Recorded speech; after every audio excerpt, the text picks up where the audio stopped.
Bismillahirrahmanirrahim. Assalamualaikum warahmatullahi wabarakatuh.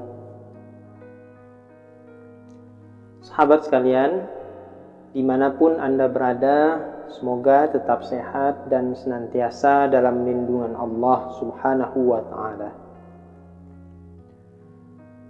Pada video kali ini, saya akan menyampaikan satu kisah tentang orang yang sangat setia kepada Al-Quran, bahkan hingga ke ujung nyawanya. Adalah suatu kebahagiaan bagi mereka yang terus bersama Al-Quran hingga maut datang menjemput. Bayangkan saja, ketika detik-detik ajal akan tiba, sementara lisan mereka masih basah dengan lantunan ayat-ayat Al-Quran. Sungguh, yang demikian itu akhir hidup yang sangat indah. Kadang kita iri melihatnya.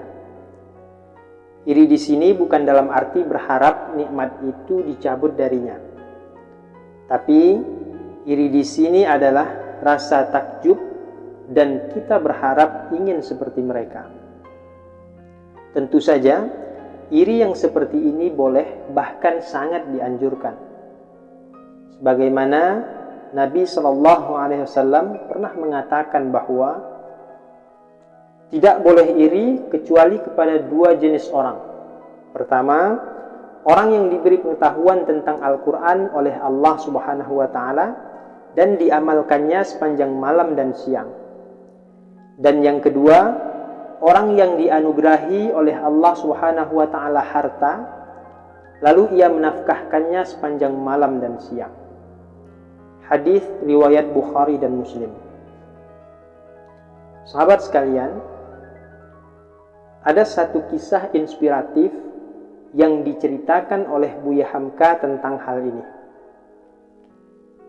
Kisah itu dituturkan oleh Buya Hamka ketika menafsirkan Quran surah At-Tin ayat ke-6 di dalam tafsir Al-Azhar. Ayat itu berbunyi, illalladzina amanu wa 'amilus shalihati falahum ajrun ghairu mamnun. Kecuali orang-orang yang beriman dan mengerjakan amal soleh, maka bagi mereka pahala yang tiada putus-putusnya.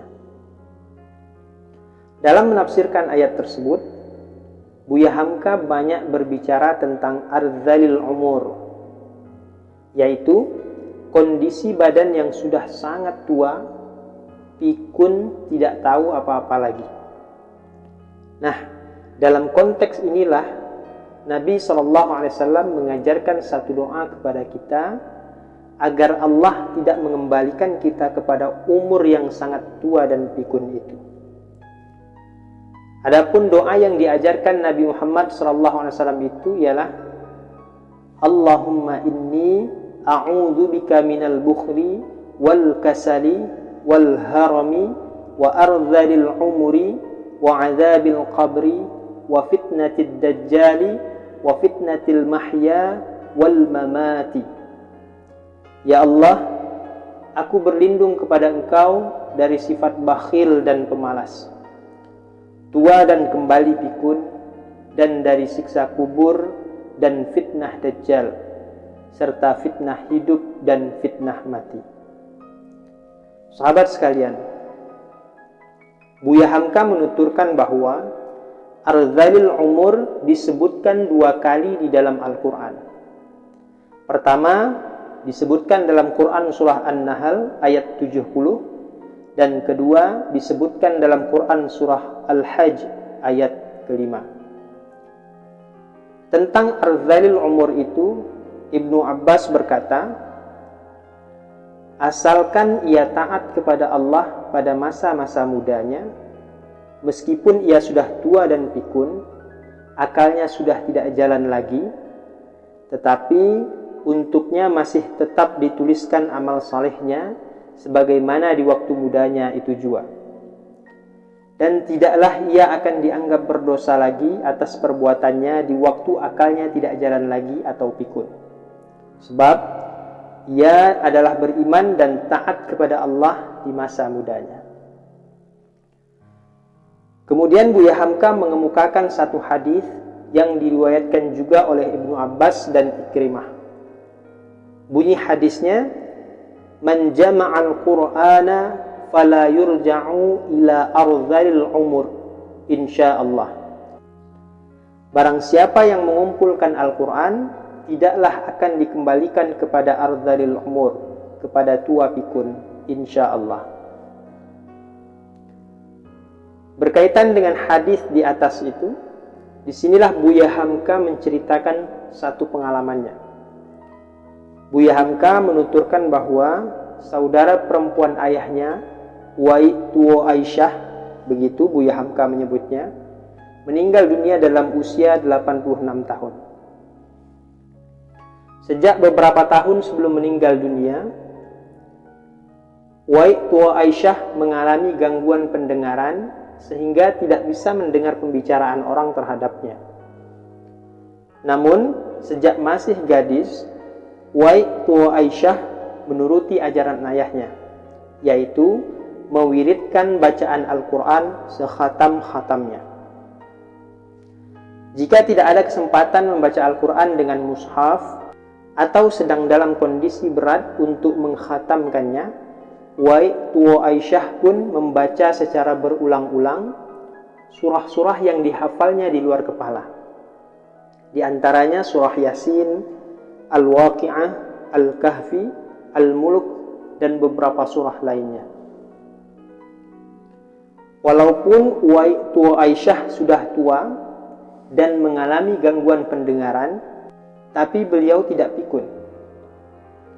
Lihat saja, beliau masih lancar mengulang-ulang surah-surah yang sudah dihafalnya, meskipun usianya sudah sangat tua.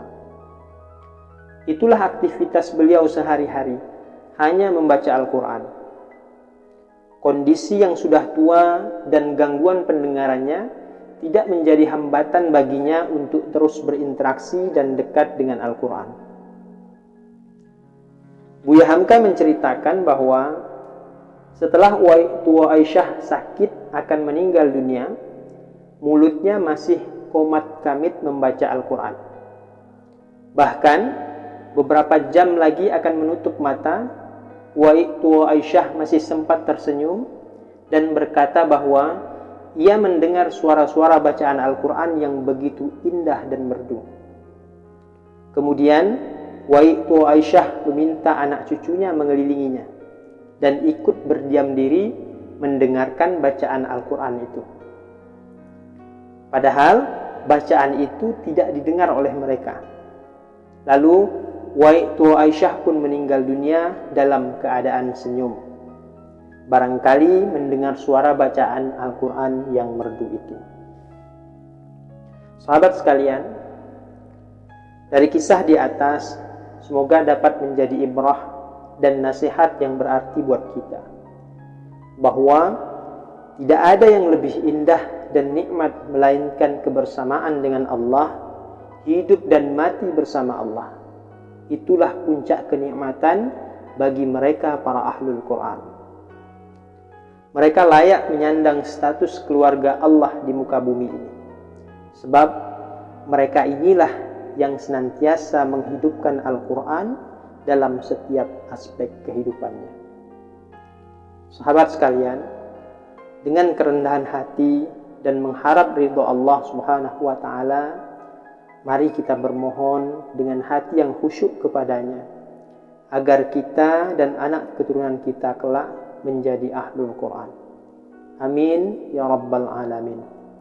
Semoga bermanfaat. Billahi fi sabilil haq fastabiqul khairat. Wassalamualaikum warahmatullahi wabarakatuh.